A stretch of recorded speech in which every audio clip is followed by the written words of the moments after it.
Okay, so let's talk a little bit about differentiation strategies. And when you differentiate yourself from the competition, as I've said before and I'll probably say again, we want to have our prospects and clients concluding that we're different and better than everybody else that's out there doing what it is that we do. There's a very strong likelihood we're going to have to reframe some beliefs that our clients may have. We may have to alter their mental maps. Let me just demonstrate what I'm talking about with that by talking a little bit about the discount wars. If you remember back in the late 90s, where really when the wars were absolutely at their max. They started before that. They're still going on today. But that was a time when discount brokerage operations and do-it-yourself traders and no-load mutual funds were really in a battle with full-service investment advice for shelf space with the mind of the client.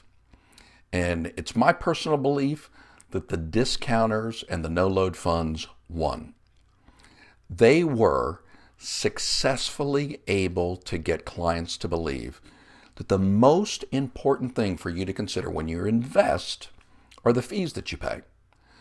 They were able to get clients to think, why in the world would I pay a full-service advisor $500 or $700 or $1,000 to execute a trade for me when E-Trade will do it for $4.95 or $8.95 or whatever the price is?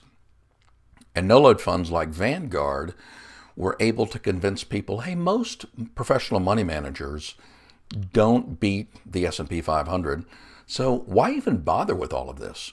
Just buy our index fund, pay 18 to 24 to 26 basis points for the management, and there's no way over time that a loaded mutual fund is going to be able to compete because the fees are so high.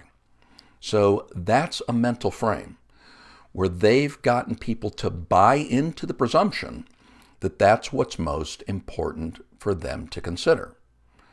They don't want you to consider building a plan, having goals and objectives and a specific pathway to help you get to where you want to go is important to you. It's only the fees that you've been paying. Another person who's done a good job today of creating certain mental maps in people is Susie Orman. She's got her philosophy. She's been able to accumulate a massive herd that follows what she's saying. And when she tells you to go buy something, there's millions of people that are wanting to go out there and do that. Now, my guess is most of them are not your clients and they probably don't fit within your ideal client profile, but she's done a good job of reframing what people should be looking for when they invest. Next, we want to be the uncommon one. We want to be the person that's unique and different and better than everybody else that's out there. And it's easier to do now than ever before. I mean, what complaints are you hearing about other financial advisors right now? My broker doesn't call me back. He's telling me to just batten down the hatches. We don't have a plan. It's easy to powerfully and positively differentiate yourself from all of the other people that are out there doing what you also claim to do. Other ways that you can differentiate yourself is contact your clients more than you ever have before. Polar opposite of what most advisors are doing with the batten down the hatches strategy, they're contacting them less. They're being only reactive. That's an opportunity for you to be very proactive. Next, we've got to develop a visionary mindset. This is critical. You want to be the one that can lead your clients out of the woods.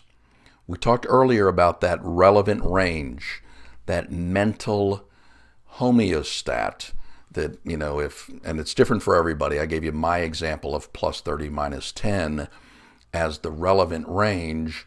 When returns start to get outside of that relevant range, suddenly your clients are starting to ask, hey, what's going on here?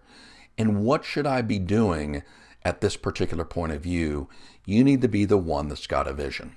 You need to be the one that says, yep, stocks are down 30 to 40%, and I know exactly what you want to be doing today. I know you feel lost. I know you feel like, I don't know if I'm going to be able to retire. Come sit down with me and let's go through these processes, and I'll help you get from where you are to where you want to go, because I am the one with vision. Now, in order to be able to do that, we've got to have some strategies that you can implement in today's marketplaces. And later we're going to dive into those a little bit deeper, but I'll preview them for you just a little bit. Back in the overview, I talked about making sure that we're talking about what our clients care about most and making sure that we're addressing those concerns.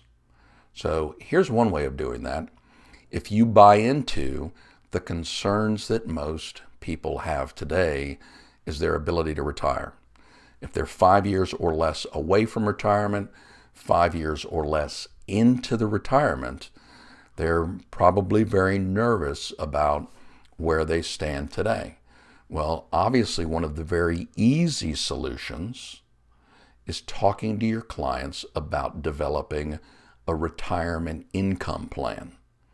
You can leverage the media that's out there right now. ING and Fidelity and several of the other big fund companies are spending literally millions of dollars to get the word out about developing a retirement income plan.